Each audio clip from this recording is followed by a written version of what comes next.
বাংলাদেশ আওয়ামী লীগের পক্ষে কি আবারও নতুন করে ঘুরে দাঁড়ানো সম্ভব, নাকি সাবেক প্রধানমন্ত্রী শেখ হাসিনার পক্ষে আবারও নতুন করে বাংলাদেশে ফিরে এসে রাজনীতিতে যুক্ত হওয়া সম্ভব? শেখ হাসিনার পতনের পরে 5ই আগস্টের পরে অনেক বড় বড় রাজনৈতিক বিশ্লেষক তারা একটা কথা বলেছেন অনেকটা একই স্বরে। সেটা হচ্ছে আওয়ামী লীগের পক্ষে আগামী 20 বছরেও বাংলাদেশে রাজনীতিতে বা ক্ষমতার কেন্দ্রে পৌঁছানো সম্ভব হবে না, অসম্ভব ব্যাপার হবে। এবং এটি আসলে মূলত 5ই আগস্ট শেখ হাসিনা সরকারের পতনের ঘোষণা যখন এলো বা শেখ হাসিনা বাংলাদেশ ছেড়ে ভারতে চলে গেছেন সেই খবর যখন এলো বা তিনি পদত্যাগ করেছেন, তার আগে পর্যন্ত সিনারিও অনেকটা এরকম ছিল যে শেখ হাসিনার প্রতি বাংলাদেশের মানুষের ভরসা নষ্ট হয়ে গিয়েছিল প্রায় সবার। সে কারণেই শেখ হাসিনার এরকম লজ্জাজনক একটি পতন ঘটল। যিনি কয়েকদিন আগেও দম্ভ ভরে বলেছিলেন শেখ হাসিনা পালিয়ে গেছে, শেখ হাসিনা চলে গেছে, শেখ হাসিনা নাই, শেখ হাসিনা পালায় না। কিন্তু দেখেন, ঠিক যখনই শেখ হাসিনা বাংলাদেশ ছেড়ে ভারতে উড়াল দিলেন, সেই খবরটি পাবলিক হলো যখন সেনাপ্রধান ওয়াকারুজ্জামান সাহেব টেলিভিশনে ঘোষণা দিলেন, তার পর মুহূর্তে দেশের মানুষ হঠাৎ করেই আবার অনেকের মধ্যে আমি দেখেছি, আমি সোশ্যাল প্ল্যাটফর্ম যেহেতু ব্যবহার করি, অনেকেই দেখলাম হঠাৎ করে আবার বলা শুরু করলেন, তাদের খারাপ লাগা শুরু হয়েছে। এটার অনেক কারণ হতে পারে। নাম্বার 1 হতে পারে যারা প্রোফাইল লাল করেছিলেন, যারা বিপ্লবী 24-এর অনেকেই রয়েছেন 24-এর বিপ্লবী, এবং সোশ্যাল প্ল্যাটফর্মগুলোতে যখন আমরা জুলাই আগস্টের কথা, যখন বিশেষ করে আগস্টের বা জুলাই শেষের দিকের কথা যখন আমরা একটু আপনারা মনে করার চেষ্টা করেন, দেখবেন যে আপনারা যখন ফেসবুকে বা মেসেঞ্জারে ঢুকতেন দেখবেন যে সবার প্রোফাইল লাল। প্রায় 100 জনে 90 জনের প্রোফাইল লাল ছিল। তারা সবাই জুলাই আগস্টে ছাত্র জনতার আন্দোলনকে সমর্থন জানিয়েছিল।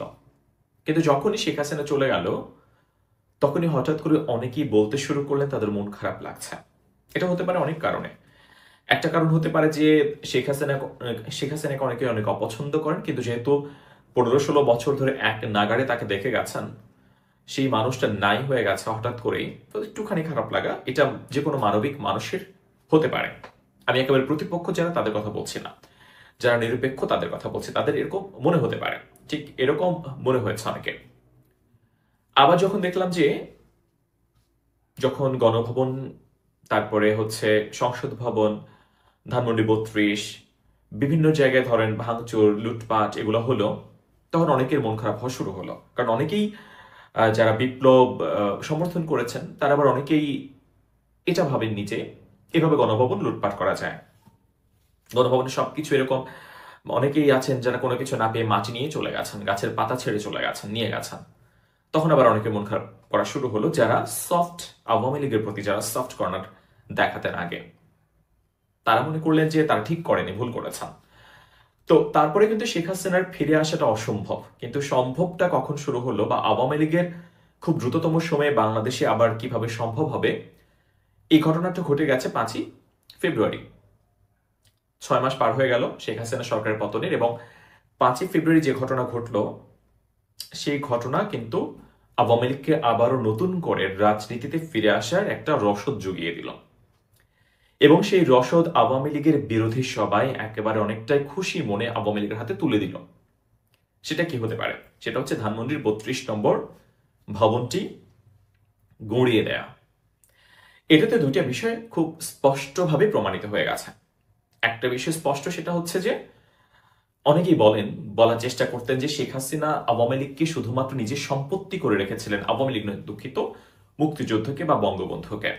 অনেকে এটা বলতেন শেখ হাসিনার সমালোচনার ক্ষেত্রে এটা অনেক বড় সমালোচনা। যখন ধানমন্ডি 32 নম্বর গড়িয়ে দেয়া হলো, সেটা আওয়ামী লীগের সম্পত্তি হিসেবে সরকার দেখেছে। সরকার নয়, বা সমন্বয়ক যারা, আওয়ামী লীগ বিরোধী যারা, তারা তখন আবার মনে করেনি যে বঙ্গবন্ধু সবার। এবং ধানমন্ডি 32 যদি এটি রাষ্ট্রীয় সম্পত্তি ছিল, এটাকেও শুধুমাত্র আওয়ামী লীগ বা শেখ হাসিনার ব্যক্তিগত বিষয় মনে করেছে। তার মানে শেখ হাসিনার বিরুদ্ধে যে অভিযোগটা, সেই অভিযোগটা কিন্তু আওয়ামী লীগ বিরোধীরা আবার শেখ হাসিনার দিকেই দিয়ে দিয়েছেন।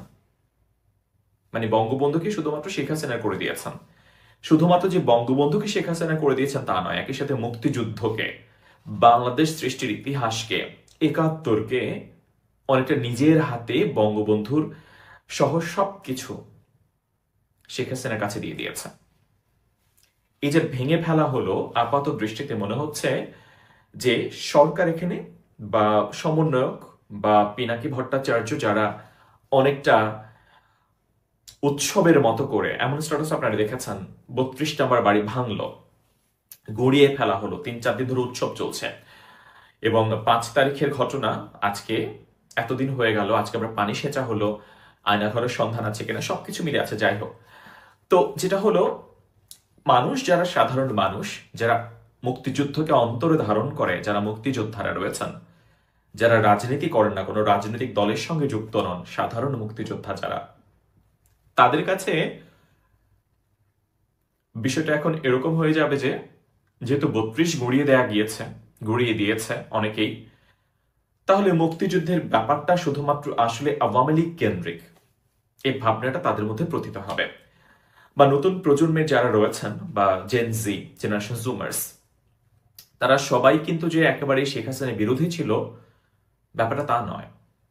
জুলাই আগস্টের গণহত্যায় তারা শেখ হাসিনার তীব্র বিরোধী ভূমিকা পালন করেছে, কিন্তু পরবর্তীতে যখন এই ৬ মাসে তারা দেখতে পাচ্ছে যে রাষ্ট্র সংস্কারের যে স্বপ্ন তারা দেখেছে, দেখা যাচ্ছে যে সেই কমিশন হয়তো সুপারিশ করছে, রিপোর্ট পেশ করছে, কিন্তু সেটার তুলনায় দেখা যাচ্ছে যে যেটা খুব বেশি চাক্ষুষ, যে এখানে হামলা হচ্ছে, গুম ছিনতাই হচ্ছে, খুন হচ্ছে, কোনো কিছুই কমছে না।